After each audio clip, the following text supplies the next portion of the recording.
I'm going to call this evening's meeting of the ZBA to order, please. And may we have a roll call?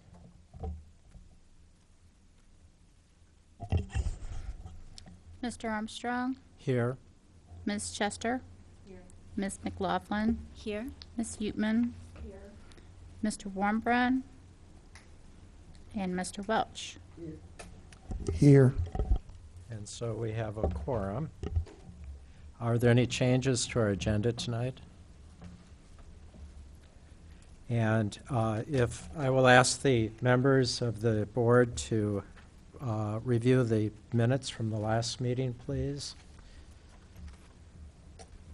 And the chair will entertain a motion for acceptance or revisions.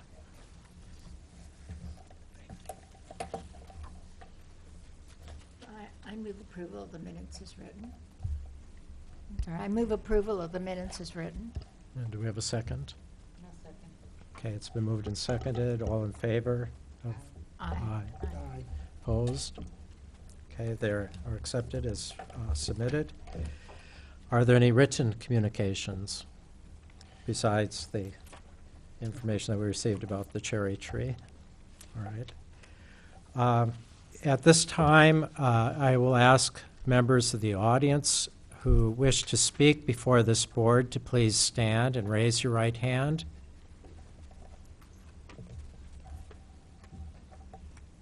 Do you swear that the testimony you are about to give is truthful and honest to the best of your ability? Okay, thank you.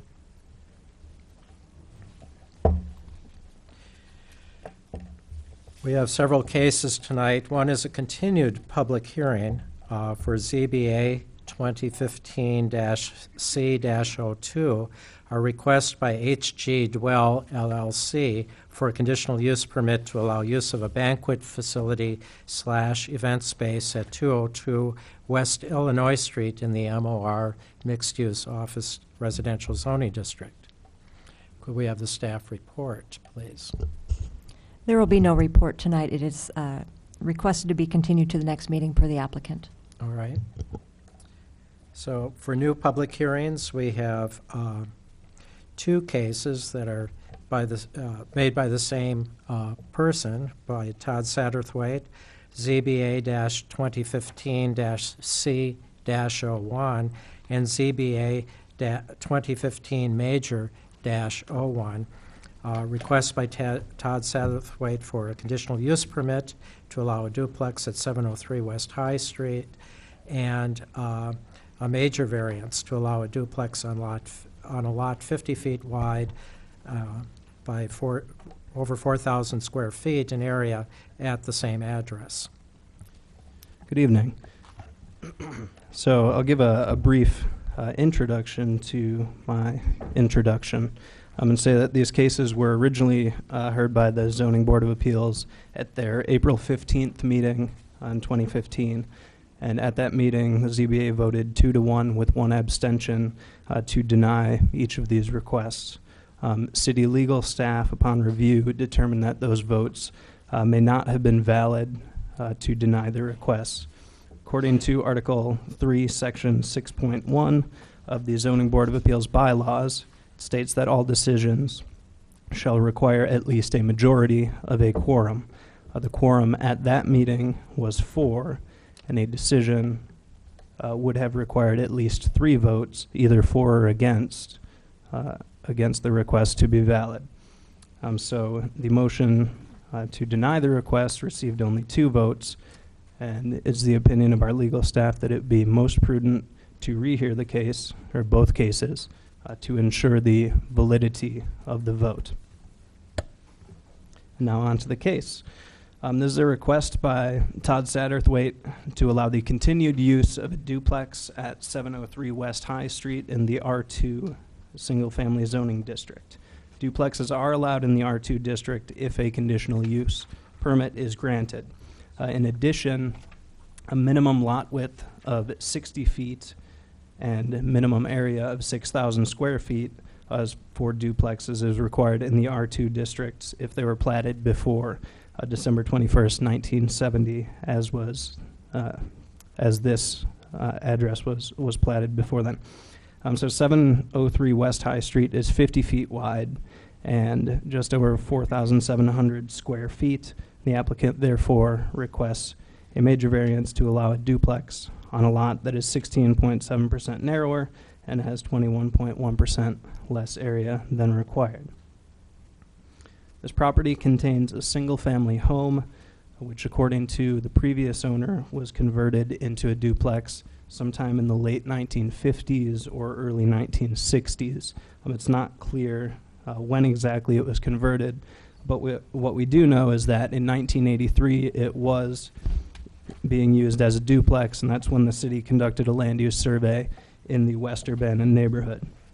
The applicant purchased the property in 1986, and at the time of the purchase, the house had a temporary certificate of occupancy to allow its use as a duplex for a limited period of time. And that certificate of occupancy required that it be converted back into a single-family residence on or before March 1st, 1988. When the applicant purchased the property, he states that he was unaware of the temporary certificate of occupancy. He thus purchased the property as a duplex and has used it as a rental duplex since 1986. The city has treated the property as a duplex when we've issued building permits, collected recycling fees, and registered the property as a rental over the years. Since this case, or after this case was originally presented to the ZBA, we've received 2 letters. The first was from Charlotte Hall, the owner of 705 West High Street, which is just to the west of 703 West High Street. The 2 properties share a driveway. Ms. Hall supports the application, and she's concerned about the potential negative impacts that converting the house back into a single-family rental unit may have. And her letter, as well as the second letter, are attached on the last pages of the memo. The second letter was from the petitioner, and in that letter he expressed a willingness to place a condition on the property that would restrict the occupancy of the duplex to what would be allowed for a single-family home. Following this hearing, the conditional use permit can be either approved or denied by a majority vote. And to approve the major variance, the Zoning Board of Appeals would require a 2/3 favorable vote to recommend approval and forward the case to the Urbana City Council for final review. Now, in this case, since there are 5 members present, there would need to be 4 out of 5 votes in favor of the variance request to forward it onto the City Council. Just a little background, this property is located on the northwestern part of the West Urbana neighborhood. It's 2 blocks from the U of I campus, and it contains a mixture of rental properties used for student housing and owner-occupied single-family houses.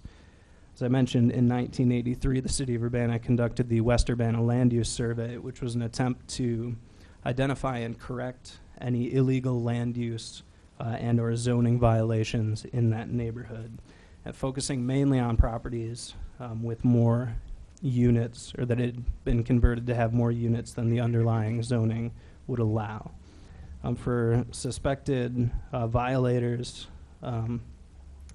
the city required the property owner to prove that the use in question had been established before 1950.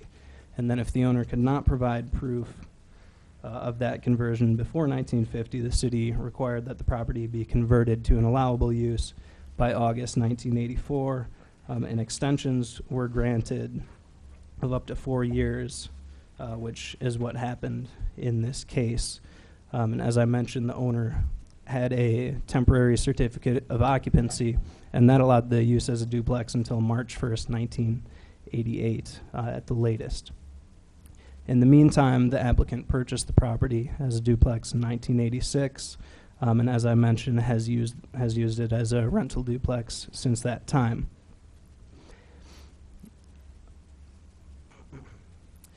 The owner of 705 West High Street, Charlotte Hall, in her letter and in her conversations with me, indicated that she purchased her property from Catherine Webster in 1985, and at the time Ms. Webster also owned 703 West High Street.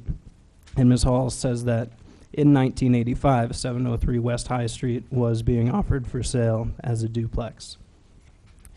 Currently, the petitioner is interested in selling the property and would like to resolve the issue of its use as a duplex before selling. And if it were granted a conditional use permit and it were sold, that conditional use permit would be bound to the property and not to the applicant.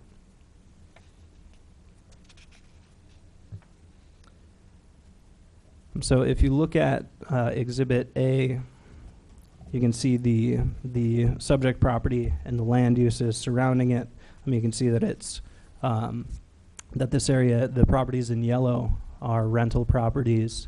The properties in blue are owner-occupied properties. So you can see the area that it's in has a lot of, on this block there are a lot of rental properties, other rental properties. And then if you can see the areas that are hashed, which it's really hard to see on there, I apologize for that. The hashed areas are areas that were identified in 1983 as legally non-conforming uses. So those had been converted to have more units than the current zoning would have allowed prior to 1950. With respect to the comprehensive plan, this area is identified as an urban pattern of residential, and we feel that the continued use as a duplex would be compatible with the comprehensive plan designation. So this property is located in an area where, as I showed on the land use map, the prevailing use is rental housing for students. So its continued use as a duplex with 2 rental units would be compatible with the surrounding area in both use and character. Each building along the 700 West High Street block contains rental units, with 10 out of those 12 buildings being converted previously from single-family homes and currently being used as rental properties. There are currently 3 off-street parking spaces behind the house, which we feel should be sufficient, should continue to be sufficient for its use as a duplex. And with the zoning of the property as R2 single-family residential, it would be reasonable to require the petitioner to comply with the same occupancy requirements as a single-family home as a condition of the conditional use permit. And this was briefly discussed at the previous ZBA meeting where this case was heard, and as stated, has been agreed to by the petitioner, and you have his letter stating that in your packets. That's also included as part of the staff recommendation. So this condition would address concerns about overcrowding and if there were any concerns about insufficient parking and the like. For conditional use permits, we go through a list of 3 criteria, and I'll run through those briefly here. The first criteria is that the proposed use is conducive to the public convenience at that location. The use is a duplex, and it's been used as rental housing for students for a long time. And we find that it is conducive to the public convenience due to the proximity to the University of Illinois and the compatibility with the surrounding uses. Criterion 2 says that the proposed use will not be unreasonably injurious or detrimental to the district or otherwise injurious to the public welfare. Property has been, since 1986, it has not been injurious or detrimental to the district or injurious to the public welfare. The final criterion is that the proposed use conforms to the applicable regulations and preserves the essential character of the district. We feel that the proposed use would help to preserve the essential character of the district, and the development pattern that it exhibits is common in the immediately surrounding area. Adjacent blocks contain other duplexes as well as apartment buildings and single-family homes. There are additional conditions for conditional use permits to consider. You can read those starting on page 5 of the memo, but I won't go through those here. Now on to the case for the variance. The variance criteria, the first of those is that the proposed variance will not serve as a special privilege because the variance requested is necessary due to special circumstances, which are not generally applicable to other lands or structures in the same district. This case is, up to this point, unique. This is the first time the city has processed a case like this, and we feel that granting of a variance is unlikely to serve as a special privilege due to the unique or unusual, possibly unique circumstances of this property. Furthermore, the 700 block of West High and the surrounding blocks contain a number of other duplexes on lots that do not conform to current standards. We feel that allowing this property to continue to be used as a duplex would not be a special privilege in the area. Number two, the variance requested was not the result of a situation or condition having been knowingly or deliberately created by the petitioner. As stated, the petitioner purchased the property in 1986, unaware that it was set to expire as a duplex in 1988. We feel the variance request is an attempt to remedy that situation, and it was not knowingly created by the petitioner. Number three is that the variance will not alter the essential character of the neighborhood. As stated previously, we think it will not alter the essential character of the neighborhood. Number four is that the variance will not cause a nuisance to the adjacent property. No major nuisance complaints have been filed since 1986, or since the property owner has owned it, and we feel it's adequately set back from neighboring structures by at least 10 feet on each side. In addition, we did receive that letter from the neighboring property owner who is in favor of this variance. Number five, and finally, is that the variance represents generally the minimum deviation from the requirements of the zoning ordinance. The petitioner is not requesting any change to the size of the building or the size of the lot. That will stay the same. So we feel that this does represent the minimum deviation from the requirements of the zoning ordinance. So the options, first in the conditional use permit case, ZBA 2015-C01, the options for the zoning board are to grant the requested conditional use without any special conditions. You can grant the conditional use with additional conditions, or you can deny the requested conditional use. With respect to ZBA 2015 Major-01, the major variance case, you can forward the case to City Council with a recommendation to approve as requested. You can forward it to the City Council with a recommendation to approve with certain terms and conditions, or you can deny the variance request. Staff recommends in the conditional use case that the Zoning Board of Appeals grant the request for a conditional use, subject to the condition that the entire duplex building be subject to the same occupancy limitations that a single-family dwelling unit must adhere to, that no more than one household and 3 additional unrelated persons may occupy the entire duplex. Staff also recommends, in the case of the major variance, that the Zoning Board of Appeals recommend approval to the City Council. That concludes my report, and I will take questions. Thank you, Kevin. Are there any questions for staff?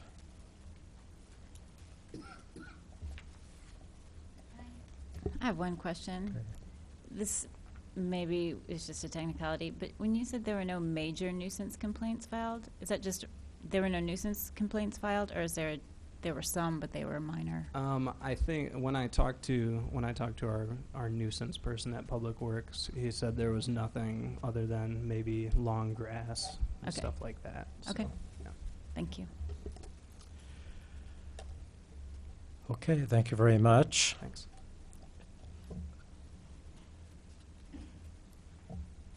And at this time, I would ask if the petitioner would like to approach.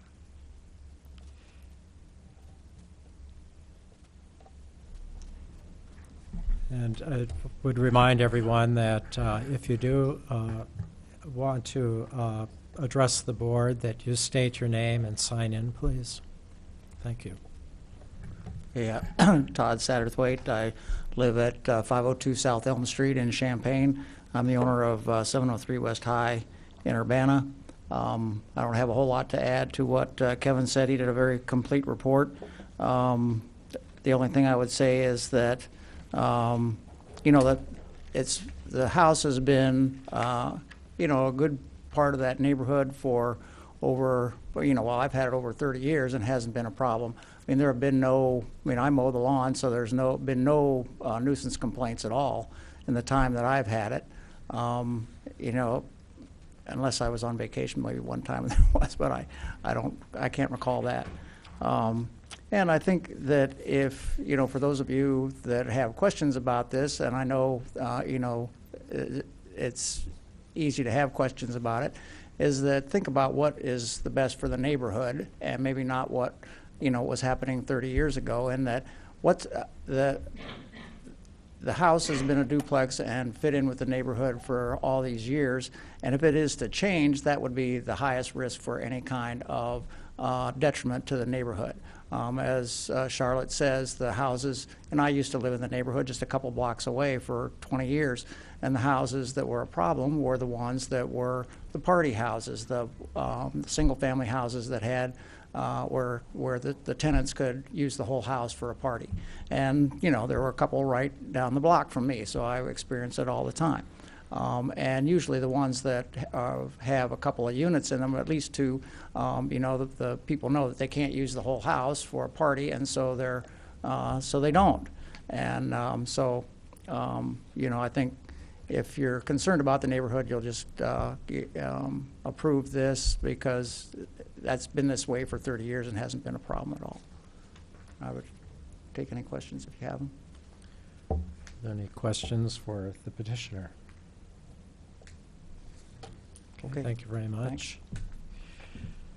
Would anyone in the audience like to speak on behalf of the petition? Yes. I'm Charlotte Hall, and I own 705 West High. And I just want to say that it's always been pretty quiet. But lately, last few years, have more group houses. It's getting pretty noisy. I used to advertise 705 West High as very quiet, great place for serious students. Well, my students are now informing me it's no longer quiet. So there's a lot of loud music, a lot of parties, group houses around us. So I really hope, I already have a group house on one side of me to the west. I just don't want another one, which now the duplex has never been a problem.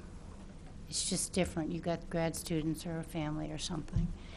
If it's a group house, it's going to be a problem. Also, we share a driveway. So I really have liked it the way it is. It is the quietest house other than mine on the block, except a single family one at the end. So I hope you will let it be a duplex. Also, when I bought 705 West High in July of 1985 from Catherine Webster, she also showed me 703. She actually wanted me to buy both. She said you should buy both because it's a shared driveway. And she told me it's a duplex. So I never thought of it any differently. So, anyone have any questions? All right. Thank you. Okay, thanks. Anyone else wish to speak on behalf of the petition? Anyone wish to speak against the petition? All right. Well, do we have a motion?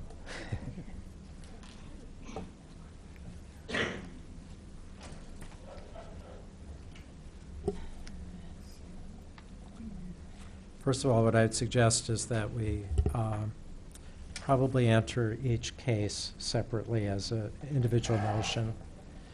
So we'll take the first case first for the conditional use permit. I move that zoning board of appeal grant the request for a conditional use permit in case ZBA 2015-C-01, subject to the following condition: that the entire duplex building be subject to the same occupancy limitations that a single-family dwelling unit must adhere to, and that no more than one household and 3 additional unrelated persons may occupy the entire duplex. Do we have a second? I'll second. Okay, it's been moved and seconded. Do we have any discussion of the motion? Okay, may we have a roll call?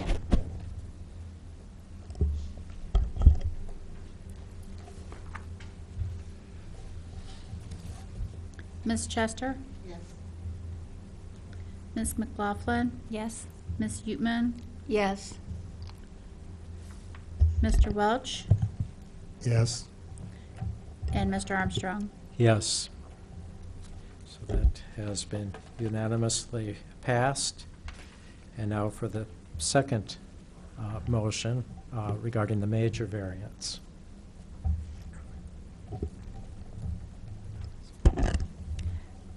I'll go ahead and move that we forward the case to City Council with a recommendation to approve the variance as requested based on the findings.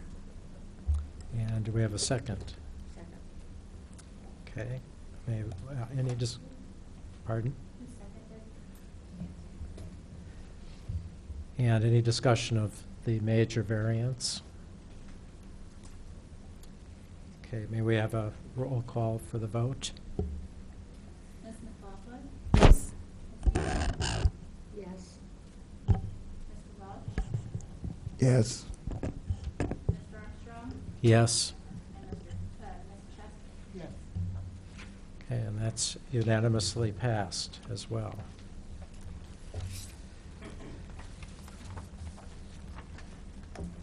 So we will go on to our next case, which is another major variance, CBA -20-15 major -07, a request by Jeffrey Merritt for a major variance to decrease the required number of automobile parking spaces from 12 to 4 spaces in the B1 Neighborhood Business District at 303 West Griggs Street. And once again, the staff report. Hello again. This is a request. It's actually slightly different than what was posted. It's going to be requesting a lesser variance than was posted, but I'll just state that here. So this is a request by Jeff Merritt to reduce the number of required off-street parking spaces from between 5 and 7 to 4 for his property at 303 West Griggs Street in the B1 Neighborhood Business District. The property is currently classified as a mail-order business, with approximately 40% of the building being used for mail-order record sales and a small portion for mail-order bicycle parts and related sales. And the rear 60% of the building is used as warehousing space for those businesses up front. Mail-order businesses require a conditional use permit in the B1 Neighborhood Business District, and the petitioner obtained a conditional use permit in 2001. This property is approximately 8,150 square feet, and it has a single-story building that covers 85 to 90% of it, and is roughly 7,100 square feet in area. If you look at Exhibit A, you can see the building in question. This square actually shows the adjacent property as well, but the big rooftop you can see is the building at 303 West Griggs. The front facade and the roof of the building are in very poor condition, and the petitioner would like to fix them. There is currently a garage. I can show you. Let's see. I have some photos here. Okay, so this is a photo of the building. Yeah, that one's better. So as you can see, there's currently a garage and a driveway leading up to it with a curb cut here. And the petitioner would like to replace that with a second entrance to the building and a second storefront, possibly, in place of that garage. And where that garage currently is, the applicant plans to lease approximately 900 to 925 square feet of space to a low-intensity retail use with little to no on-site sales from the type of tenants that he is seeking. Now, according to the existing conditional use permit, the garage space was to be used for off-street parking, and removing the garage would remove those spaces.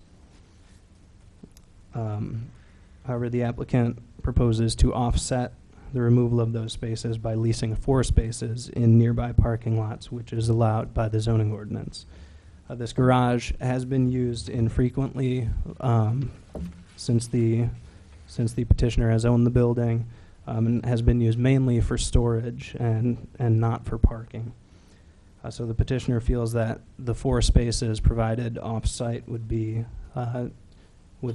sufficient to meet the demand generated by the current use, which will continue, plus the additional 900 plus square feet of low-intensity retail. But depending on the intensity of the uses of that new retail space, that would change the amount of off-street parking required slightly. So that's why we say the requirement would be between 5 spaces and 7 spaces, since we're not sure of the type of tenant that's going to go in there yet. So that would be an additional 1 to 3 over what is currently required for the building. And that's why the applicant is requesting a major variance to allow the number of off-street parking spaces to be reduced from the 5 to 7 spaces down to 4. The applicant also plans to install up to 8 bicycle parking spaces in this area right in front of the garage. And our zoning ordinance does allow for a credit of up to 2 spaces of off-street parking to be met by adding bike parking.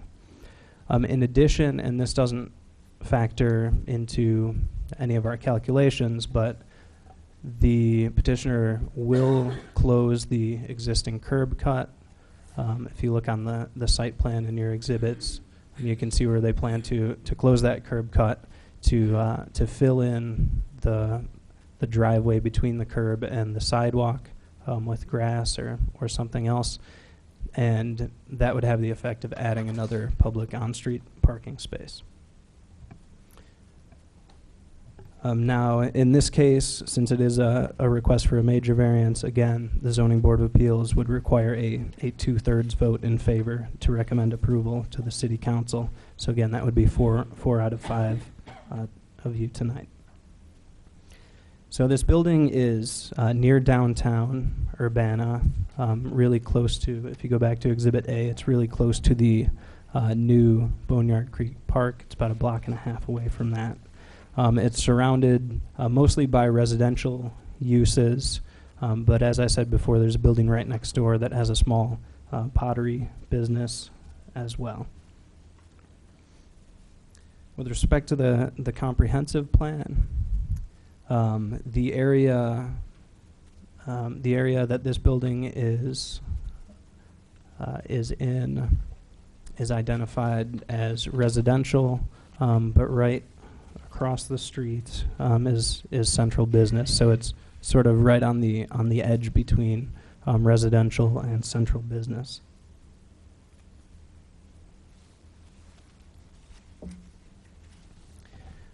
Prior to its current use as a mail order business, this site was most recently a laundry service. Before that, it was a hardware store. I believe it was an Ace Hardware. The building appears to have been built as a commercial building and really would never have had more off-street parking spaces than could be accommodated in the garage. According to our current zoning ordinance, really any commercial use of the building more intense than a mail order business, and mail order business is one of the least intense uses there is. Any commercial use more intense than that would require more off-street parking spaces than the site could currently accommodate. So really reuse of the site would most likely require a parking variance or some measures to offset the off-street parking requirements of the zoning ordinance. As I mentioned before, I'll just restate these. The applicant has proposed several measures to mitigate the effects of removing the garage and that off-street parking. First, they would provide 4 parking spaces in one of 2 lots that are within 200 feet of their property. And you can see those in Exhibit D. Second, the installation of bicycle parking could be credited toward meeting off-street parking requirements. They could get a credit of 2 spaces for that. And then third, the applicant will close, as I mentioned, the existing curb cut and driveway, which doesn't give any credit per se, but it would, in effect, create a new on-street parking space in front of the property.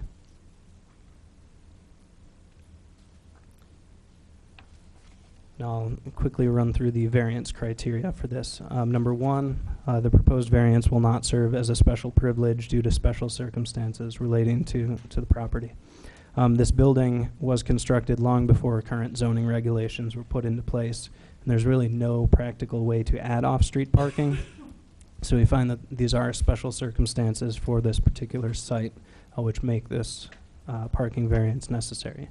Number 2, that the variance requested was not the result of a situation or condition deliberately created by the petitioner. We feel that it's not the result of a situation created by the petitioner, since it was developed well prior to his purchase of the property.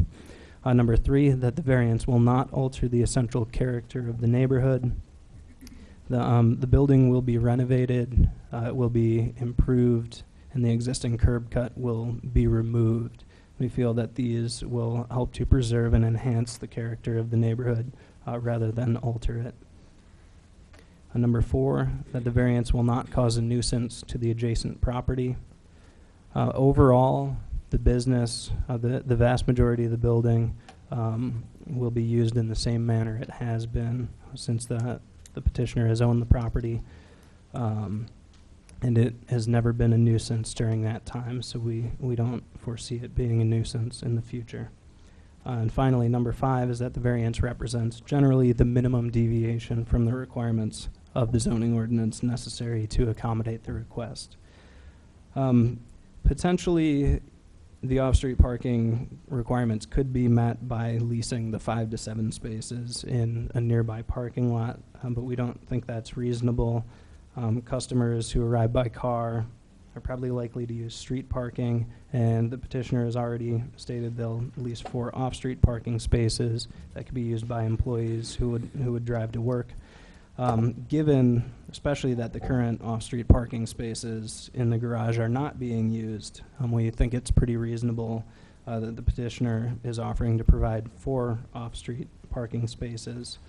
And in addition, as I've mentioned a couple times, closing that driveway would add another on-street space for customers, or really for any member of the public. And the addition of bicycle parking spaces will benefit people who choose to ride their bike to the site. We feel that this is a reasonable and minimal deviation from the requirements of the zoning ordinance.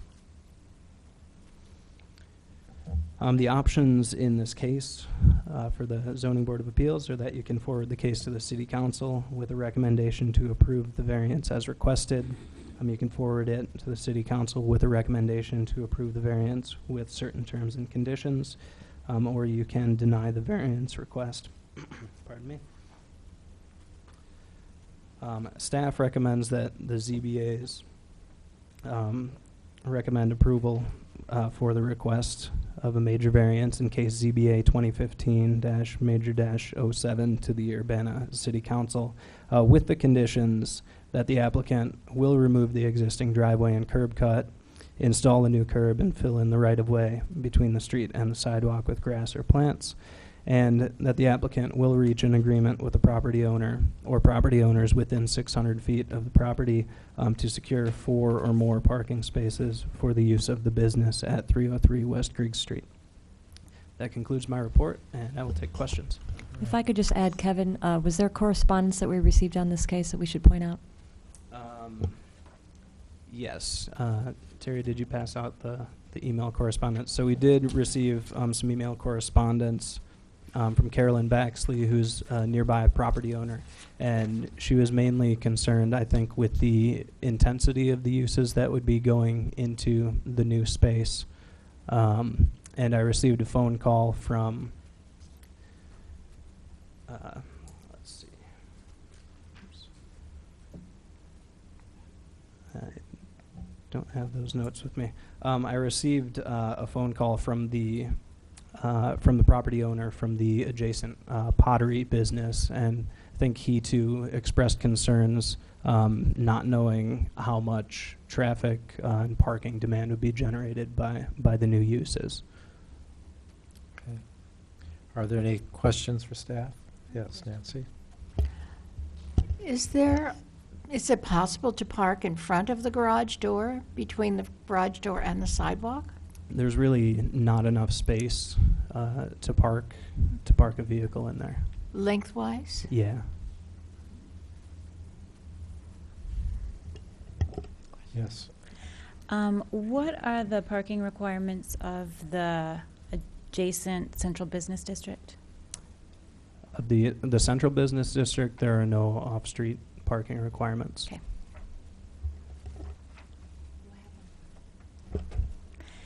Have there been any complaints about parking in the area? Not to my knowledge.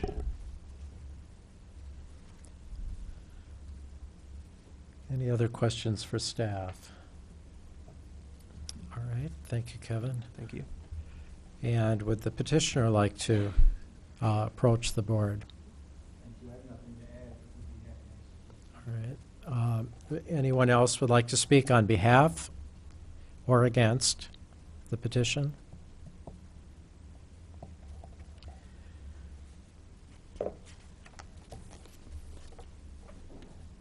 All right, we'll entertain a motion.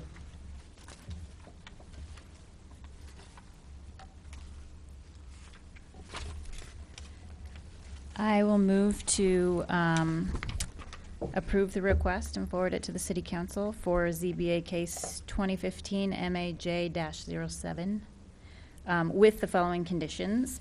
The applicant will remove the existing driveway and curb cut, install a new curb, and fill in the right-of-way between the street and the sidewalk with grass or plants. And second, the applicant will reach an agreement with a property owner or owners within 600 feet of 303 West Grigg Street to secure 4 or more parking spaces for the use of the business at 303 West Grigg Street. And do we have a second? Second. Okay, it's been moved and seconded. May we have, is there any discussion of the motion? Okay. May we have a roll call, please? Ms. Utman? Yes. Mr. Welch? Yes. Mr. Armstrong? Yes. Ms. Chester? Yes. And Ms. McLaughlin? Yes. And that passes unanimously, so that will be sent on to the City Council.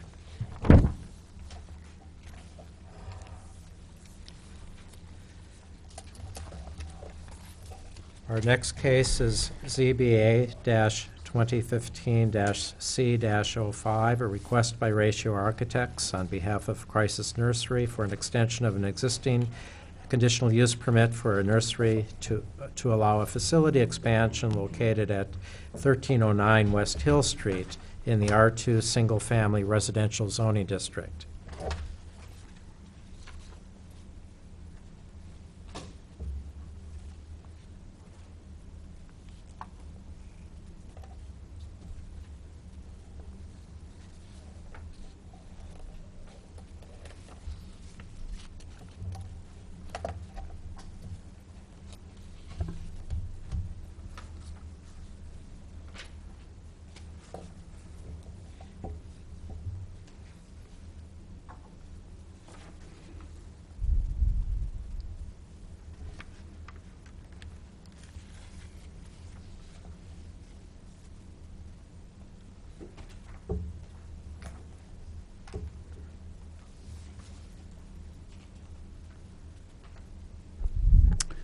Good evening. So, Crisis Nursery has operated at the subject property of 1309 West Hill Street since approximately 2001.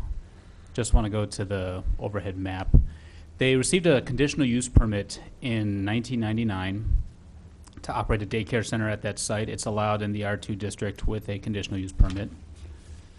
So they have operated there since 2001. They are seeking an expansion. As part of their expansion, they would be required to seek an additional conditional use permit for such. Quickly to describe the area, the parcel is designated R2 along with the parcels across a street to the north and to the east, as well as to the south. To the west, at least as reaching the railroad, to the west and south beyond the railroad, there's the hospital, and the property to the west is a commercial property. Those are zoned B3. Their future land use designation is for the storage to the west and to the hospital to the south. That is all institutional, as well as the subject property is zoned with a future land use designation of institutional, and to the north and to the east is designated to be residential. This is in the northwest part of the city, near the King Park neighborhood. So the subject property would, the nursery would like to expand eastward. They are going to, they're slated to receive a parcel to the east donated by the hospital. That single-family home that you see in the overhead picture has since been demolished, so it is no longer there. Crisis Nursery has experienced a somewhat of a backlog during certain hours of its operation for the children that it takes care of. It operates as a not-for-profit daycare center to take care of children for families in need, for parents who might be in tough work situations or domestic violence situations as well. So it provides child care in that instance. But they also provide an outreach and services for mothers and for families. It's been a very successful service, so they would like to expand eastward. They would like to add an additional 5,300 square feet with expanded facilities, more space. It would allow them to eliminate their backlog. Just going to zoom in on what their addition would look like. It would just allow more space for their facilities and more rooms that allow them to provide services to parents and to families. The capacity for children that they might have would go up from the current 12 to about approximately 18 children. It would also replace the playground that the facility would be built over, and the playground would be rebuilt slightly to the east with some protective screening, which is provided for privacy and for the children's safety for situations that might prove somewhat concerning. The plan is also to provide more parking spaces in the rear of the property.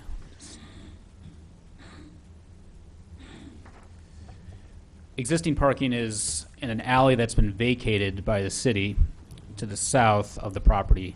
The left side of the page there is facing southward. There are 14 spaces. The facility is often squeezed for off-street parking as it is. There are a lot of guests or staffers or volunteers are sometimes having to park on the street. This would increase that space to nearly 50 spaces. In the current zoning code, a daycare facility is required to provide a space of 3 spaces for every 2 people that work there. In my discussions with the center during their peak staffing hours between staffers and volunteers, they would need they'd have a need, that'd be about 23 people would provide for a need of 36 spaces. So they are providing 50 spaces, meeting beyond what would be required in the zoning code. It is all still going to remain behind the facility as well. That's designed to move the guests to the facility or the staff who are going to their cars, going in and out of the facility, move it closer to the facility so they're not having to cross streets as much or park their cars on the streets as well. So it's designed to bring them closer to the facility as well.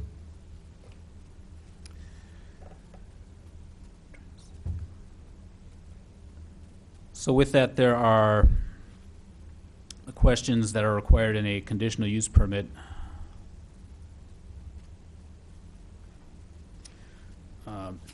that the proposed use is conducive to the public convenience at that location. The proposed use would be expanding an existing operation. It would allow the crisis nursery to provide its services with better space. It would eliminate a backlog that it has, and it also allows it to operate more efficiently and expand its services to the public. It serves an important social service for not just for Urbana, for that neighborhood, but for Urbana and the Champaign-Urbana area in general.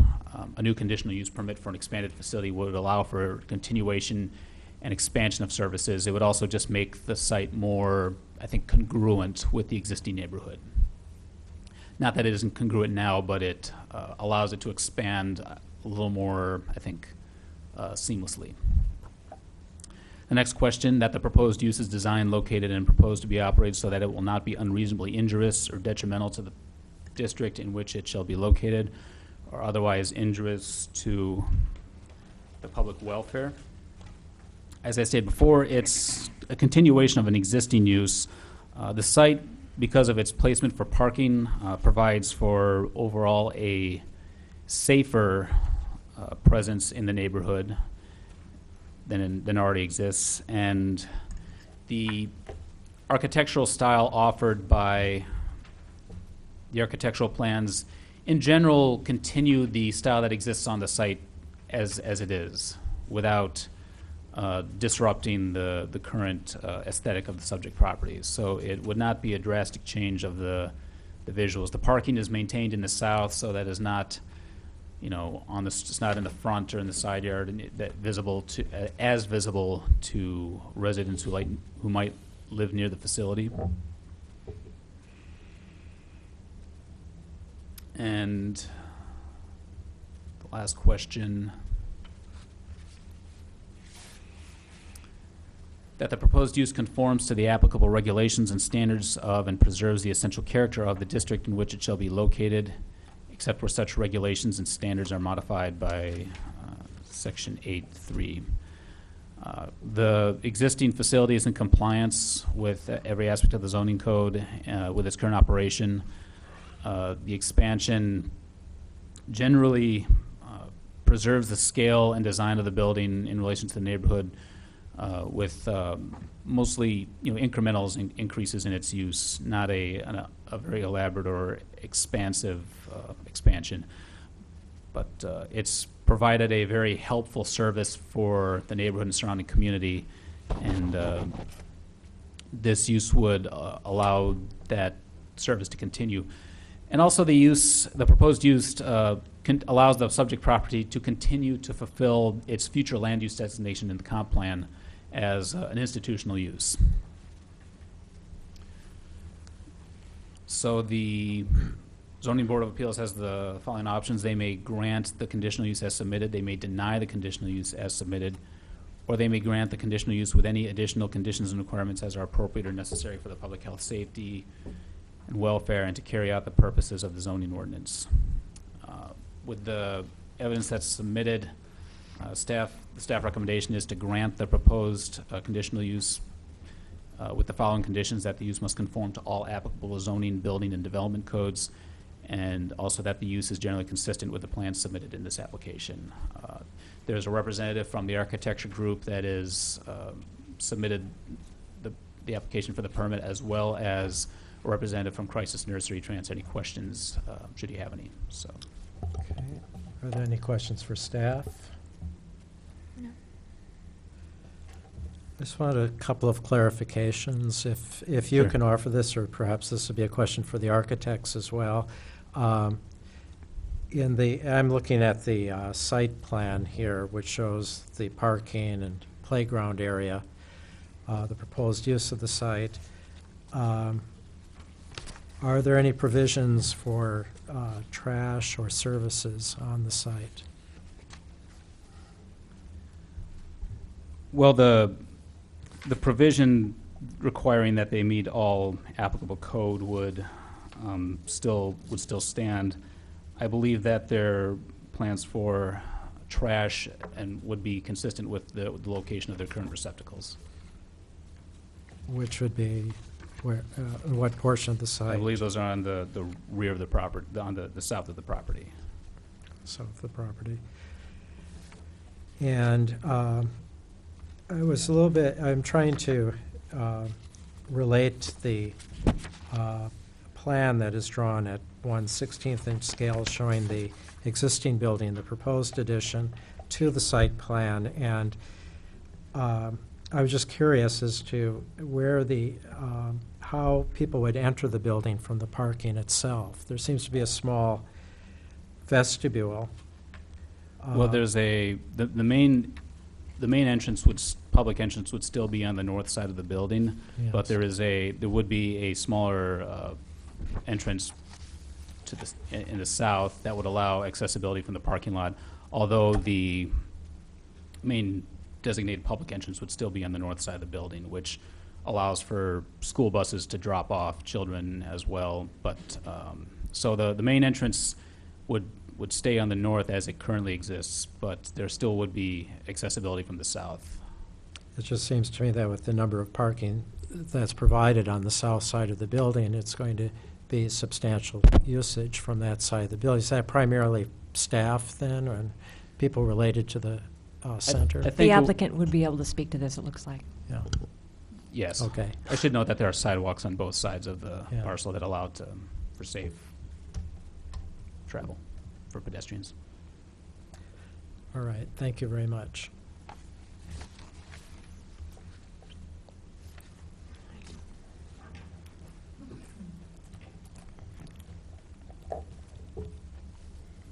And would anyone like to come forward to speak on behalf of the petition?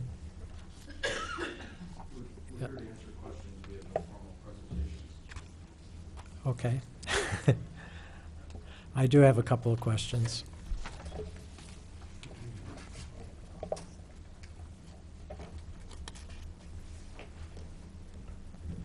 And please state your name and sign in, please. Cliff Carey at 301 North Neal Street in Champaign. Stephanie Record, 3926 Daffodil Lane, Champaign. Yeah, again, my question was primarily the entrance from the south. It appears on the plan of the building that there's a small vestibule to the south, and presumably that's where the staff and others would enter primarily. My understanding then is that the primary entrance is to the north. And I was just wondering how that came about and whether that vestibule is adequate for the number of parking spaces. Let me talk about that. Sure. So I think families generally come in the north side of the building, and that's where their primary entrance is. And they're coming in usually one or two families at a time. They're not coming in large volumes like our staff and volunteers. So we have staff, volunteers, community donors who bring donations in. They all would come in through that south entrance in the back. It leads to our administrative offices. But that's usually where we see the congestion of parking and spaces. Does that help? Yes, and for the parking spaces that are being provided, is that primarily staff or who parks in those spaces? On the south side of the Yes. building, it would be staff, volunteers, people who would be coming in for maybe board meetings or community meetings, donors that bring in-kind donations, monetary donations that come in the building, people that would come for tours or other group meetings that we host for the community trainings, things like that. Okay. So not, our families are always directed toward that entrance on the north for the kids' safety and just so that they're coming in a primary entrance. It's Okay. the number of people coming through the door shouldn't change really. Most everybody is directed to the rear door. That isn't a family bringing in a child. Mhm. Okay. That's mainly what I was curious about. Is there Yes. parking on both sides of the street on Hill Street? No, just currently on the north side of the street. We're petitioning with the city to change it to the south side of the street. Okay, because it was confusing. Mhm. Nancy? So the new addition will go where you now have that fenced-in area? Correct. And then where will the playground be? Further east. So the addition would be kind of where the playground's at now, and then the playground would move to the empty lot to the east that Presence gave us. And then how will children access the playground? From the expanded, so the expansion is primarily kids' space. So when they finish the expansion, they would access the playground from that children's area off of the newly expanded space. It'll all flow similar to what it is now. It'll just be a longer building. So there's an interior place area that expands out into the exterior Correct. play area.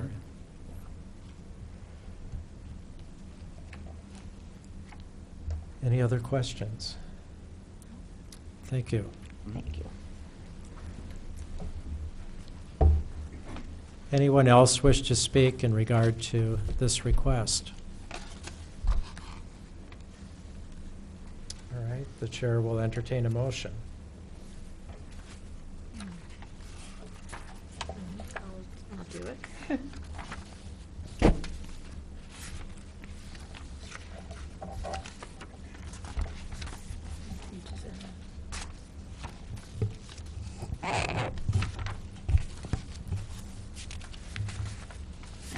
Pages here. I'm on page 6. I move that the Zoning Board of Appeals grant the proposed conditional use in ZBA case 2015-C-05 for the reasons articulated above and with the following conditions. The use must conform to all applicable zoning, building, and development codes, and that the use be generally consistent with the plans submitted in this application. And do we have a second?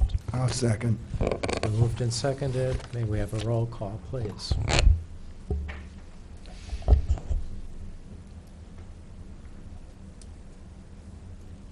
Mr. Welch? Yes. Mr. Armstrong? Yes. Ms. Chester? Yes. Ms. McLaughlin? Yes. Ms. Utman? Yes. And that passes.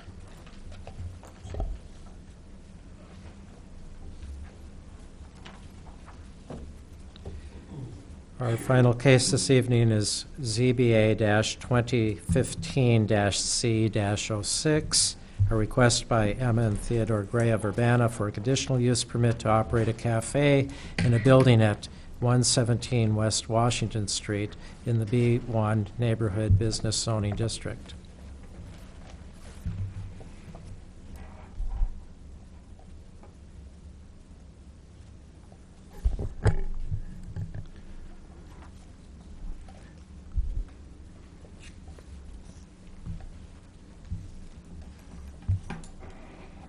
So this is a request for a conditional use permit at 117 West Washington in the West Urbana neighborhood.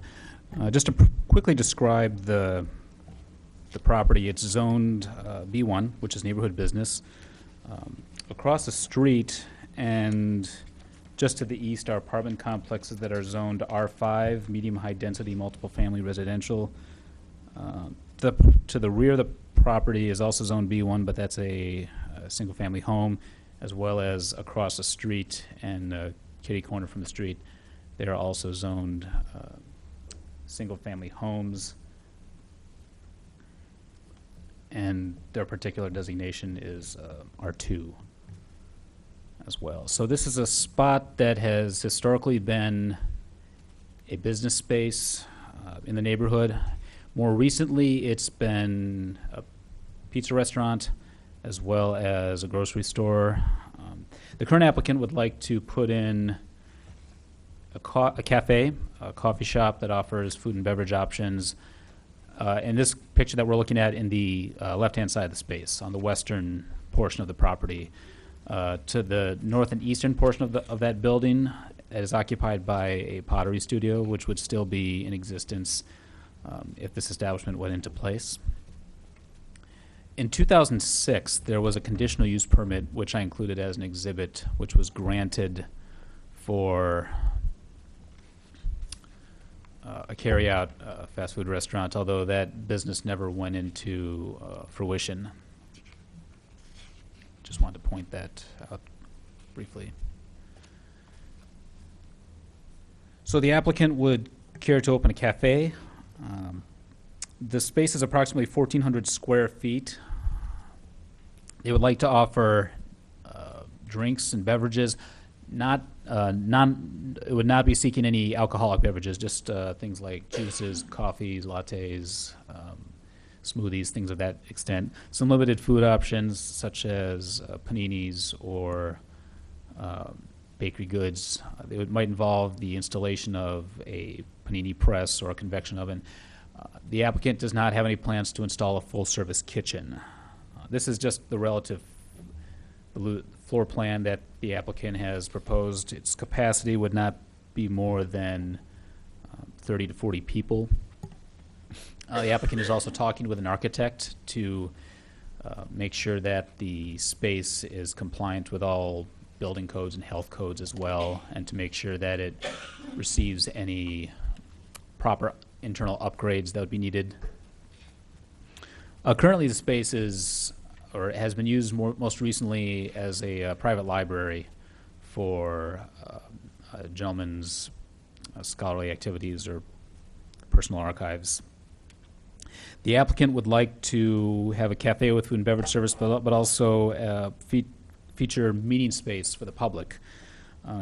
The applicant has talked with Gail Walden, who is a locally based writing instructor, about as someone who might offer workshops or tutoring in the mid-afternoon. The applicant has been in contact with groups like the Urbana School District, the Park District, local arts groups about possibly having occasional events or meeting spaces in the cafe.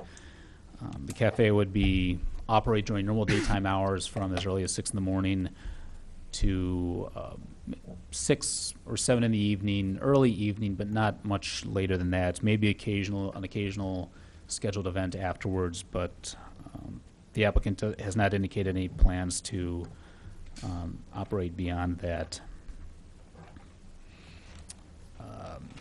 The building was installed in the mid-20th century, so it has many legal nonconformities that are allowed to exist because of the exterior structure would be roughly remaining the same.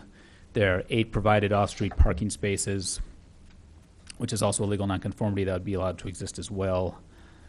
And the space has historically been used as a community business, a small neighborhood business to serve the surrounding residential properties. In the current zoning, it's also B1 is a zone that's designated as neighborhood business, which in our current zoning is stated as to provide commercial areas of limited size for basic trade and personal services for the convenience of adjacent residential areas for needs occurring regularly or frequently. And in its future land use designation in the comprehensive plan, it's also designated as a preserved neighborhood business as well. So the use is generally consistent with the past, present, and future, or past uses and the present and future intentions of the space. A cafe space is allowed with a conditional use permit in the B1 district. So with the 3 questions,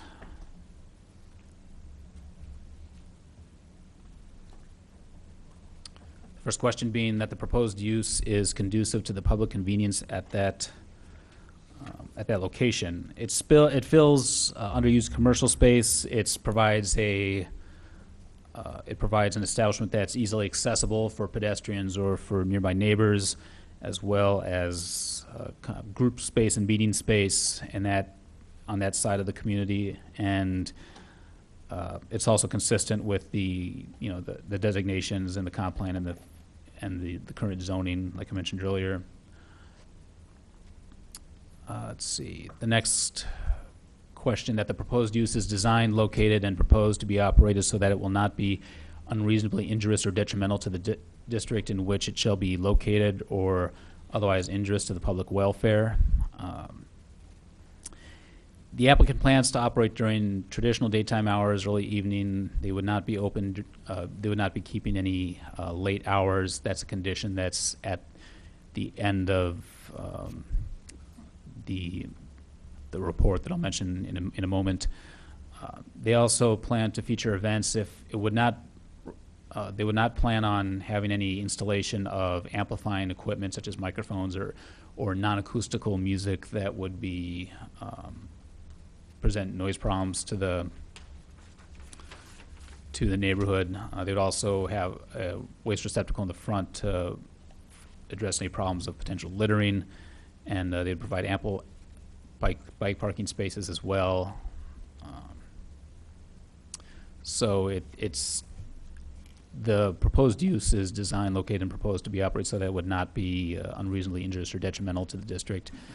And then lastly, the proposed use conforms to the applicable regulations and standards and preserves the essential character of the district in which it shall be located, except where such regulations and standards are modified by Section 8, Article 8, Section 3. And the applicant is certainly working with an architect to allow them to, and they've had contact with our building safety division and health department officials to make sure that they are compliant in all necessary aspects as well. It's a small business that allows meeting space, but makes sure that its services are not overly extended for the scale of the site, limited to beverages and a few small food options, not a full-use kitchen or not any alcoholic beverages or not any extended hours. And like I mentioned several times, it's a use that's congruent with the current and future policy of the city. It's should be mentioned that a resident who lives in relatively close proximity wrote in a letter of concern, and who I've exchanged some correspondence with, had some concerns regarding the safety potential of the matter. He indicated that when the establishment was a grocery store, that it was the target of several burglaries, and described an experience early in the year 2000 of when he was held up at gunpoint in his driveway, and the conclusion that he maintains, as well as what he states that the police stated at the time, was that the establishment, because it was a business that had cash on hand, was the intended target of the assailants, and that his presence at the time provided an opportunity for a different crime.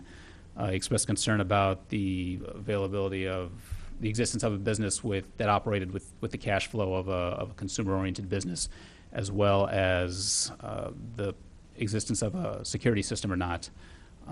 So I did internally talk with Joel Saunders of the Urbana Police Department, who stated that there aren't many instances of violent crime or robberies or burglaries outside of the normal rate in that neighborhood.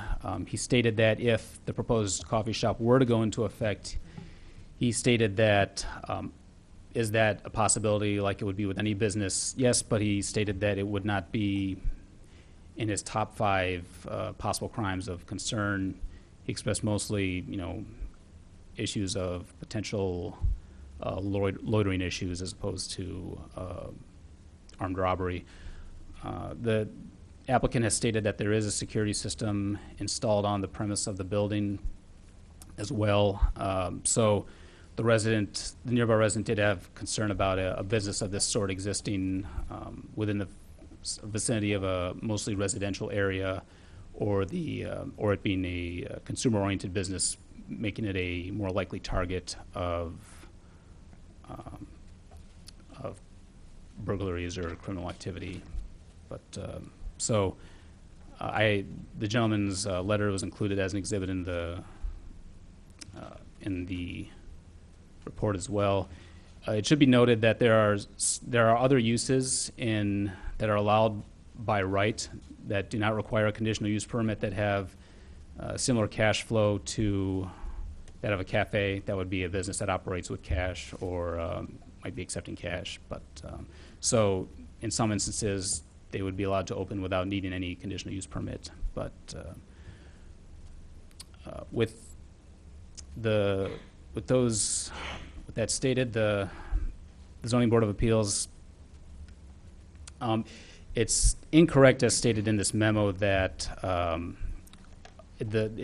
letter of protest was not filed as required in the zoning ordinance, which requires a consensus of residents within a certain vicinity of the establishment. So that is not correct. It does, a 2/3 majority is not needed, just a simple majority.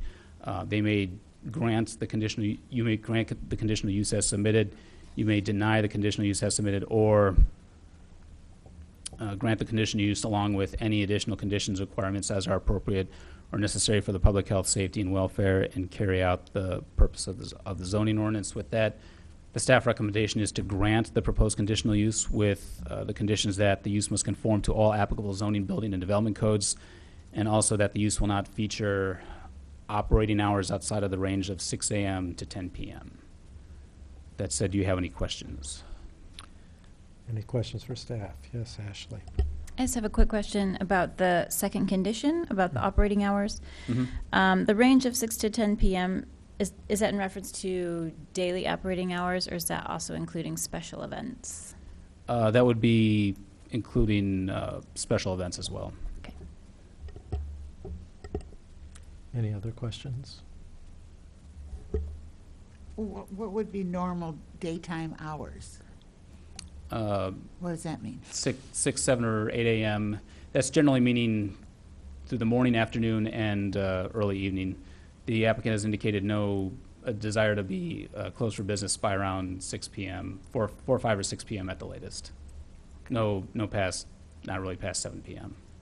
So.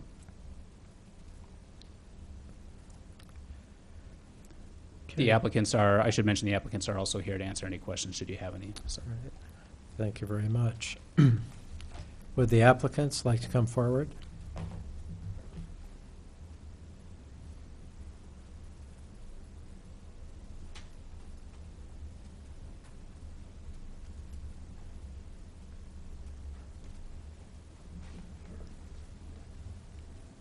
Hello, Emma Gray.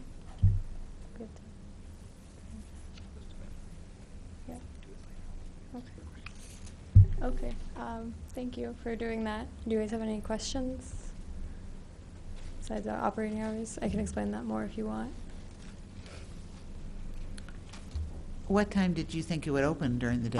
We're gonna open maybe 6 or 7 a.m. to get the early people for coffee, and then the cafe will probably close around 4, maybe as late as 6, where the writing space will take over in the late afternoon.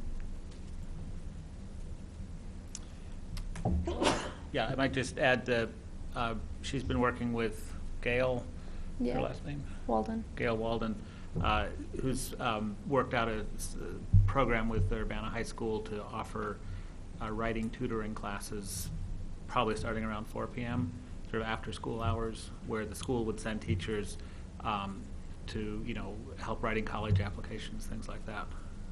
So it would sort of transition possibly into more of a Educational use. Teaching space more so, people don't necessarily want coffee at that time of day. Yeah. Okay. Any other questions for the petitioners? Will you have an alarm system of any Yeah. kind? We'll have an alarm system and security cameras and stuff like that. And will you have internet service? Yeah. Obviously. Okay. Well, thank you very much. Thank you. Anyone in the audience wish to speak on behalf? Yes. Yes.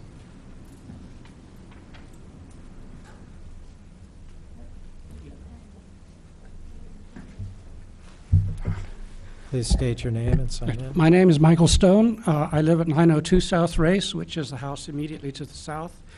And while I have no fundamental objections to the proposed plan, I do have concerns based on the experience based of the time when it was run as the Sunshine Grocery.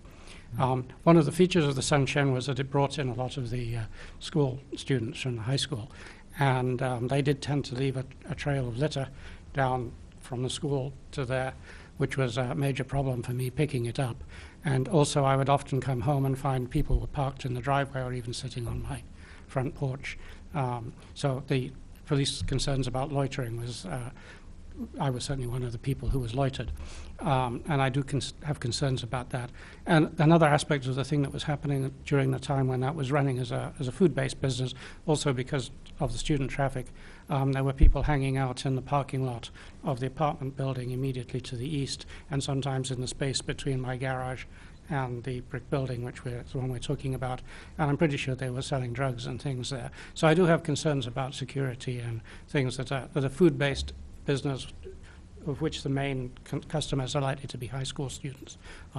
I just like to be sure that adequate security is in place. They mentioned security cameras and things. I would be much comfortable if that was a required feature. Okay, thank you very much. Yes.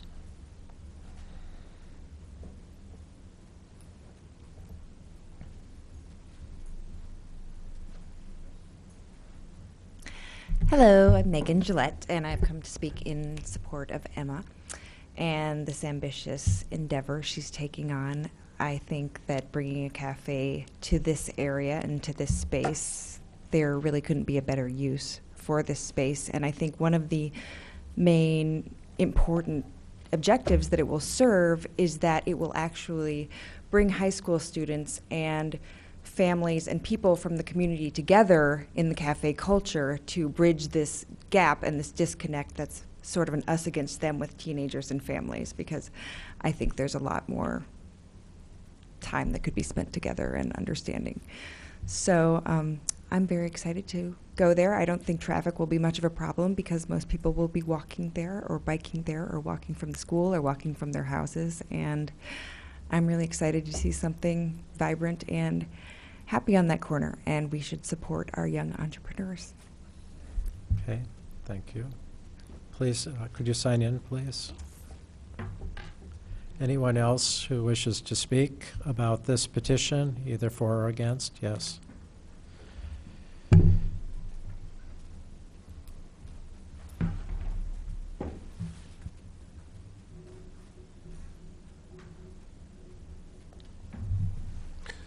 Good evening. My name is Richard Palmer, and I live at 210 West Washington Street, which is one house, more or less kitty corner from the proposed cafe. I have two concerns. The smaller concern is parking. The space was occupied by Pizza World and then the Sunshine Grocery. And Pizza World was strictly takeout and delivery, so there was never any real problem with parking. There was no on-site cafeteria or eating or anything like that. And with the grocery store, there wasn't really any big problem with parking either. Lately, the building has been occupied, and my understanding is a retired U of I professor who used it as storage and for his records and books and so on. And so there's been no problem at all about that. But with a food service cafeteria, people coming in to sit and spend some time, I am a little concerned about the parking. There are only 8 spaces. I assume some of those will be for the Pottery Club. And there really isn't a lot of space on that property to put in bike racks. Their assumption that a lot of people will just be walking or biking, I'm not sure is a completely reliable assumption. And so I am worried about spillover parking in that area, that might be a little bit of a problem. But my main concern is safety in the neighborhood. When the Sunshine Grocery went in, word got out pretty quickly. I assume that you've all had a chance to see the emails that I sent Mr. Marks. The building was robbed 3 or 4 times in very quick succession. Apparently word got out that there was no alarm system. And on the night of 7th of May in 2000, I happened to be coming home late at that night and was robbed by a couple of guys who I think, and the police corroborated, were in the neighborhood to rob that building, and I just happened to show up at the wrong time and present a softer target. I want to not dwell on this a lot, but the experience of having a gun pressed to the side of your head by a couple of extremely belligerent people is not an experience that I would wish on anybody. Even after 15 years, it still troubles me a great deal. And so my concern is not a hypothetical concern, it's a real concern. I believe that a cash business in that area may very well attract people intent on burglarizing it. It's located in a quiet residential area away from main streets and traffic on a rather dimly lit corner, almost, I think, an ideal target for people trying to break in. And so I am concerned that this might happen again. And as I say, this is not a hypothetical concern because it did happen. I don't wish to be just merely an objectionist, you know, but I think there might be other businesses, not cash flow businesses, that could equally occupy that space, law offices, something else like that. But if you do allow this cafe to open, I hope you will stipulate that it has an operating alarm system, not just something that's installed but that they actually have it running, that it's working and operating, and that that the police, at least during the time of its initial operation, will do some patrolling in the area, because I think that especially when it first opens, people may come by to check it out and see if it's an easy target. I really don't have too much to add to that, but I am very concerned about this, even after all this amount of time. It's a very, very troubling experience. Thank you. Have any questions?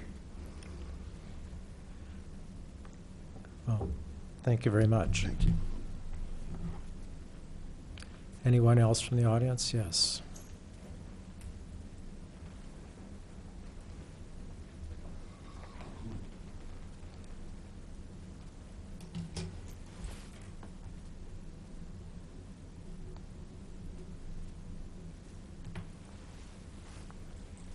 Hi, I'm Gail Walden, 306 West Washington.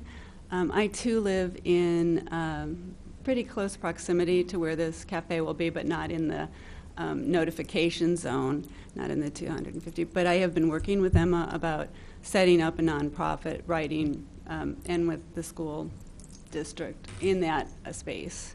Coffee culture and people are much more likely to go someplace like that for some of the writing workshops than to stay after school. And it's been a need. But because I live so close, I would not want to see this as a cafe going into evening hours either. It would be turned in about 4 o'clock into an educational facility, possibly serving coffee for that time period. And they're two separate entities, the cafe and the nonprofit too. So are there any questions about that part? Yes. So they're two separate entities, then does the nonprofit pay rent for the space, or how does that relationship function? As we're moving forward, that has, but yes, that would be the, it would be a sublet. But that's landlord, and you know, that's still to be worked out as we go through all these different hurdles. But that's, I would pay my own liability insurance, for example. Yes. How many students do you anticipate? Well, the school through 21st Century has some tutors they have donated to me, but I would start out writing the college essay kind of workshops, and I anticipate I'll close it out at 10 per workshop. But I'd also like to do some community adult workshops there, and some of the events we're talking about would be fundraising for my thing inside that space too. So. All right, thank you very much. Anyone else from the audience?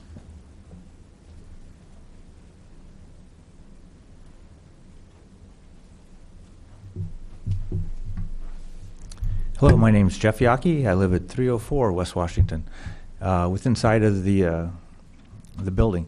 I think this is a great idea.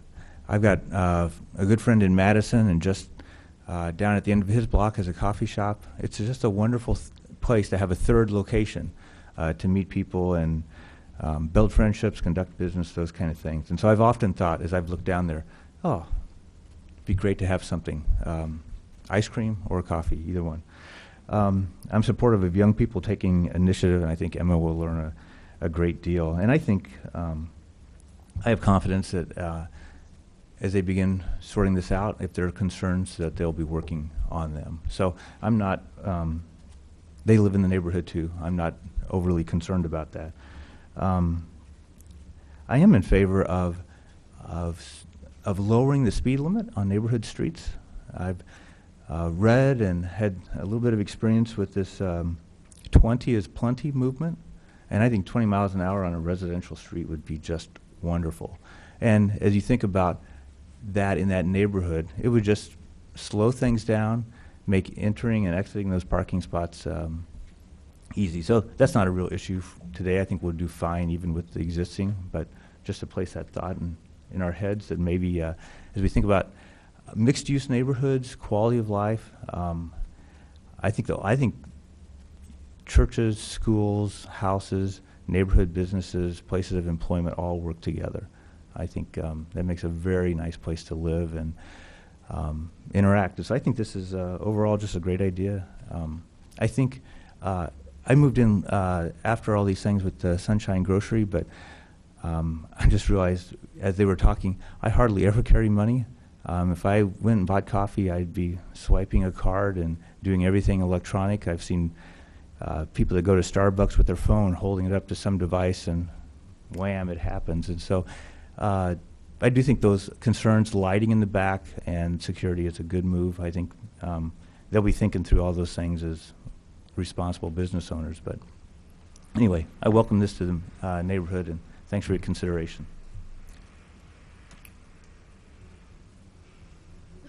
Anyone else from the audience? Yes.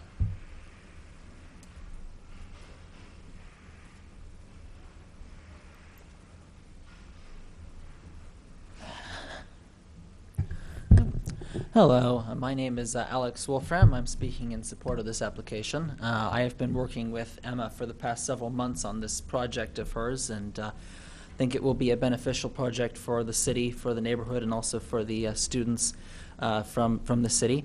I did want to respond sort of informally to some of the questions about loitering. One point that I think should be made is that when the grocery store was in existence, there was very little, as I understand it, interior seating at that facility, and this facility will have significant interior seating. So just as kind of a practical matter, there won't be as much need, I suppose you could say, for people to sit around outside the building. And of course it is the intent of Emma and the people that she employs to manage any problems that do end up arising. I also would like to second the point of the last speaker about cash and the fact that I think within 5 years cash will be somewhat less relevant in many of these situations, and we've already seen that shift occur quite a bit over the last 15 or so years, and presumably individuals who are planning to steal cash from businesses know that may be a less viable criminal activity now than it was 15 years ago. And again, overall, I think this will be a great project for the city, and I fully support it. Okay. Thank you. Yes, please sign in. Can I ask you to sign in, please? Thank you. Anyone else from the audience wish to speak?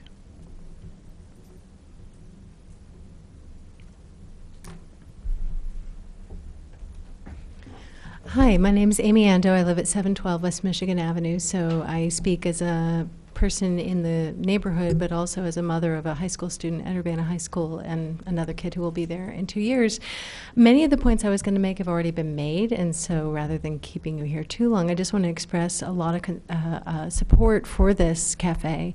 I think it would be great for the students, be great for us. And I guess in addition to the fact already mentioned that students won't need to loiter because they can go inside and sit down, and less cash will be there, there's also less stuff. Sunshine Grocery might have attracted shoplifting because it was a grocery. What are they going to do? Steal coffee beans? It's just not that kind of place. So it just seems much less likely to attract crime and like a very valuable community resource. So I'm really excited about it. And my kid, who spent half his life last year studying AP US history at Cafe Paradiso, could have been at the Cherry Tree instead. And so that'll be a nice thing for future students. Thanks. Okay, thank you. Anyone else? Could you come up to the microphone, please? I don't know if I'm allowed to speak a second. Yes, you may. Yeah, I just wanted to respond concerning the security issues. Yes. That's my daughter who will be there at the store most of the time when it's open. And you better believe there will be security cameras everywhere and a panic button. And, you know, if there's anything that can be done to make that a less attractive target for thieves, we'll be doing that. I just wanted to be sure that it was clearly understood that I personally take that issue very seriously. You know, there'll be cameras inside, cameras outside, internet connected, recording everything. And yeah, that's something I've thought quite a bit about. That's all I had to say. Okay, thank you. Anyone else? Yes.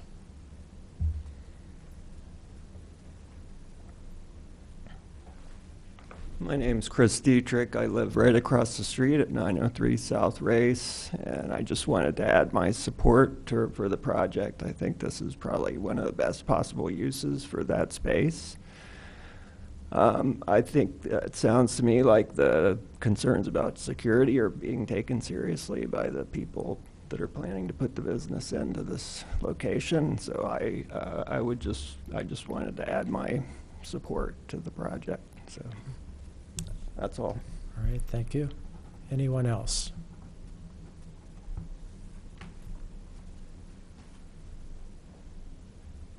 Okay, I just have want to get a clarification from staff regarding the issue of parking that's been raised a couple of times this evening. Will the spaces available be adequate, in your opinion, to meet the needs of the business? Well, if you're going off the required parking for both of the uses, for the use of a art and craft store or studio, for the pottery studio next door, that would be one for every 500 square feet. The space is approximately 850, so that would have one required space. For the use of a cafe, which type of service that provides depends on the service of the cafe. For all other food sales and service uses, that's about one for every 250 square feet, which would be, I believe, about five or six spaces required as well. If the service of the cafe were different, it might increase the amount of parking required, but so one space is only required for the pottery studio, and then anywhere from 6 to 10 or 14 might be required for the cafe. Mm-hmm. Okay, and does the staff anticipate any problems with, for instance, with litter? For example, with the grocery store, I think there's more of a tendency to do cash and carry and consume whatever was bought outside the premises. Mm-hmm. I'm assuming that with a cafe/coffee shop, most of the consumption would be within the building. That is correct. Or if there would be any carry-out, kind of like a latte to go or whatever, that it would usually be taken. It's not something that's consumed very quickly and disposed of within the vicinity. although, the applicant has expressed a willingness to work on issues of potential litter, such as, making sure that there are receptacles outside. It's also worth noting that there was a condition in the previous conditional use permit that was granted in 2006 that required the applicant to submit a plan to deal with the instances of loitering or litter or whatnot, and so that is an option that could be applied if it felt that was something that needed to be addressed. So would there be an increased instance of litter beyond what was the grocery store? Probably not, but the applicant has expressed a willingness to work on that issue, I think. So. Okay.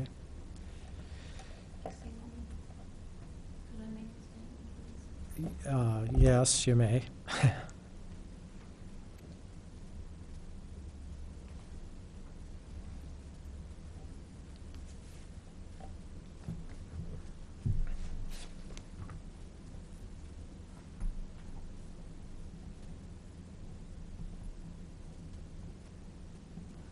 I'm Bridget McGill. I'm the owner, and I also am the property manager for the property. And I think I need to clarify with everybody here that our leases stipulate that each side has 4 parking spaces. The Pottery Club needs that when they have meetings or any other kind of event, and that's not going to change in the future. So what you're looking at is 4 spaces for each side. I just thought that you should be aware of that. Okay? All right. Any questions? No. Thank you. Thank you. All right. Do we have? Yes, Ashley. I have a question for staff, actually, in reference to some of the safety concerns. What is the, who is responsible for lighting in that vicinity? For instance, someone mentioned that the lighting isn't great on that corner. If that's a security issue, is that the city's responsibility? Is that the property owner or the tenant, or who deals with that? And is that something that we should consider, or is that kind of outside of our purview? It was unclear to me if the comment was in regards to the site itself or to the public realm. Obviously, street lighting and whatnot falls under the city responsibility. But that's specific to the street itself. So Correct. property lighting would be the responsibility Correct. of. Okay. And is there anything in the zoning ordinance that deals with commercial lighting, or? Normally, there are for larger sites. Give us a moment and we can check Okay. to see if it would apply on this size of Okay. the site. Thanks. However, we should be mindful if we start stipulating for big lights that this is a residential area, and then you're going to have people complaining about the bright lights. So maybe a situation where it's just as is. I would think that the problems that people are identifying are a lot of them, many related to more burglaries than, and it's a big difference. This place, I would guess, if it had any particular problems, it would be people entering at night after it was closed.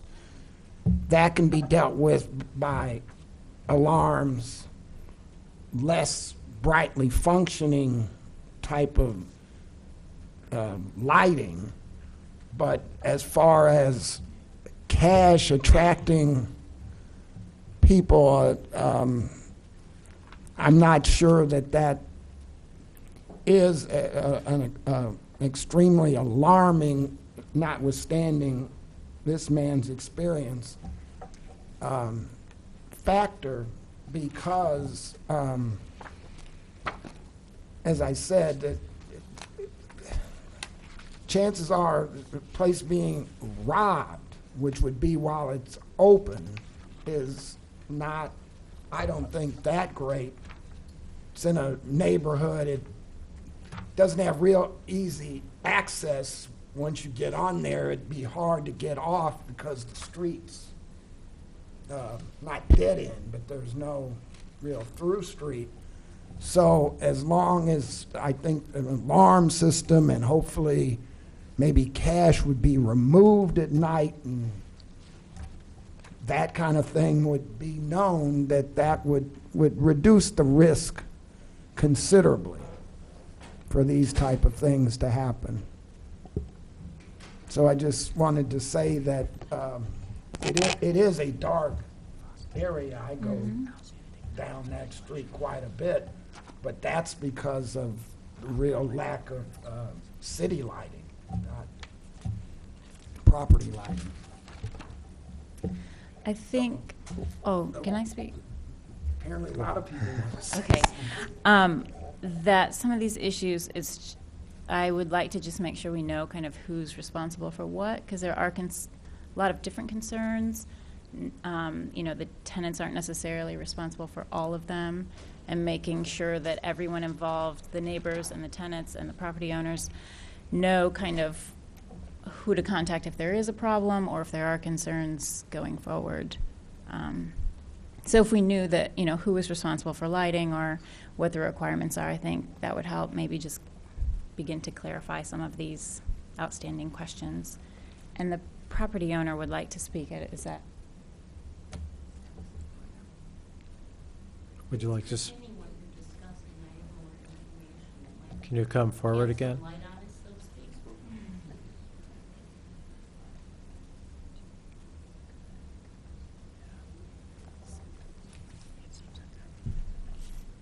I just thought I should make you aware that there is a light on that property that is for lighting the parking lot.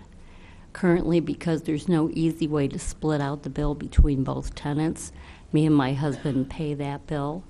And I agree with the person that says that brighter light would cause people to complain in the neighborhood. And so just so you know, there is security light there, and we, as the landlords, provide it. Thank you. Has the Yes. has the current usage, the Pottery Club is the primary tenant right now. Have they had any problems with safety issues late at night, for example, if they're using the facilities or any other time? Currently, the Pottery Club has their door so that you have a key password for it, and people are there almost 24 hours a day. And that's because people have different work schedules and work hours. The reason they moved into our building was because they wanted access in the evening, and they couldn't get that from the Champaign Park District where they were operating. And they've been very good tenants. I've never heard of any security concerns that have happened. My son and my daughter-in-law just purchased the 201 West Washington property from us. It was kind of like a sort of wedding present. And they can vouch, because they live exactly across the street from the property, that the only issue is sometimes cars will roll stops around that intersection, and that's the most big concern of anybody in the neighborhood is that. All right. Okay? Thank you. Any other questions? Thank No. you. So are we ready for a motion?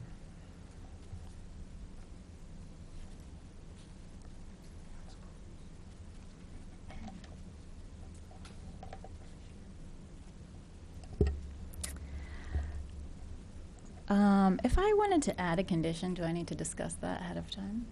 You can add the condition to your motion. Yeah. And then we'll have a discussion. Okay. I move that the zoning board grant the proposed conditional use in ZBA case 2015-C-06 for the reasons articulated in the memo with the following conditions. First, that the use must conform to all applicable zoning, building, and development codes. Second, that the use will not feature operating hours outside the range of 6 a.m. to 10 p.m.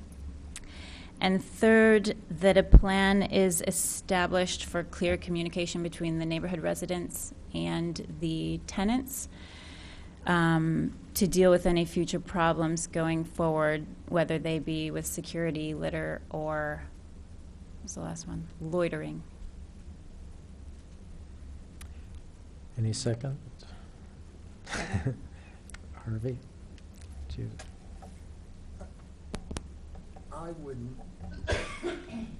I wouldn't support any condition about loitering. That's way too vague as what some people consider loitering. Well, it's actually not loitering itself. It was just, some sort of plan for how they will communicate those problems. I think that's probably fine, but not loitering. I would hate to see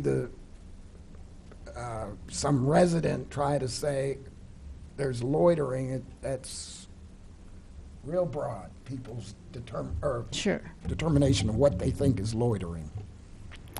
Yeah, and I don't know exactly how to word it. I think in order to, I feel like there's a communication gap, and so some of the concerns, I don't know if people know where to direct them or how to deal with them. And so if there's some sort of way for the residents, given that this is kind of a new use for the neighborhood, if there's like an awareness of who to contact if there is an issue with litter, loitering, or security, which seem to be the concerns. I mean, we don't have to list those specific concerns, but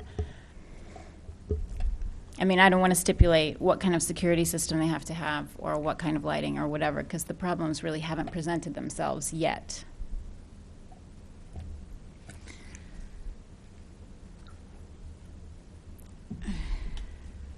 It would seem to me that this, the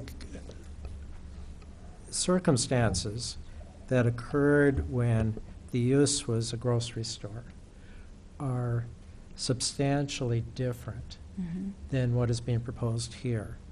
I already believe that there's a mechanism in place for communication. This is unique. If there's an educational function with this coupled with a business function, I think that's going to mitigate some of the concerns that we might have or anticipate about how this facility would be used by the public. And from what I heard from the testimony was that it was actually endorsing the use because it would increase communication, not decrease it. So it seems to me that it's unnecessary to try to build in that kind of provision. If we want to say, for instance, that if you want to add a condition that addresses other security issues, you know, a more substantial police presence if necessary, or that trash or waste be disposed on site in some meaningful way. That would be as much as we can do, I think, in this case.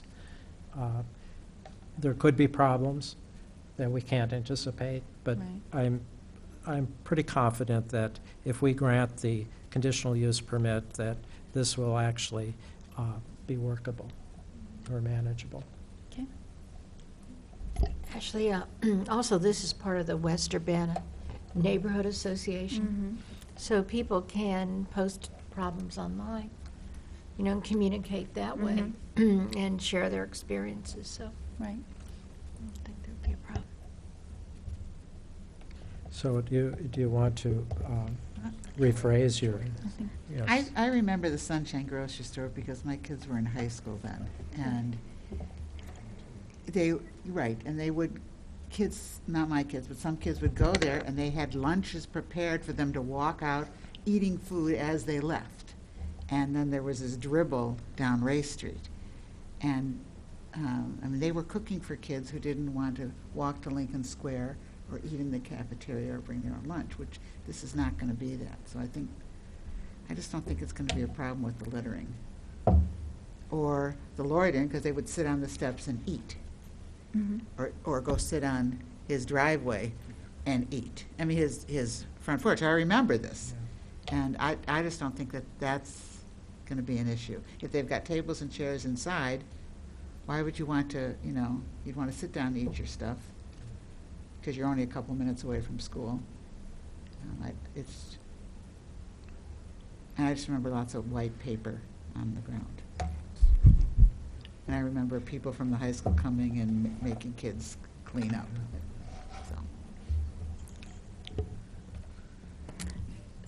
So at this point, do we reject that one, or do I just rephrase, or what? I think you could rephrase.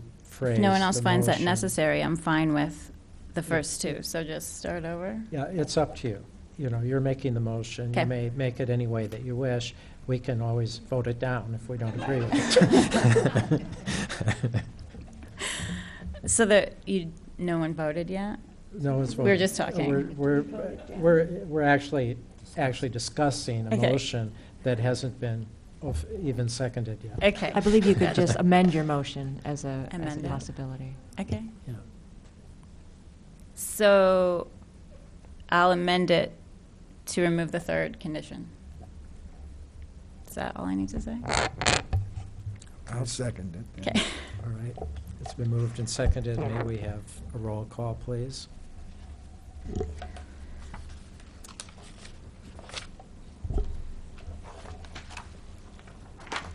Mr. Armstrong? Yes. Ms. Chester? Yes. Ms. McLaughlin? Yes? Ms. Utman? Yes. And Mr. Welch? Yes. And that passes unanimously. Do we have any old business? Any new business? Is there a staff report? Just briefly, I believe you have received electronically with the link, or we can provide you a paper copy with the annual report for the previous year. Okay. And any other business? Then we are adjourned.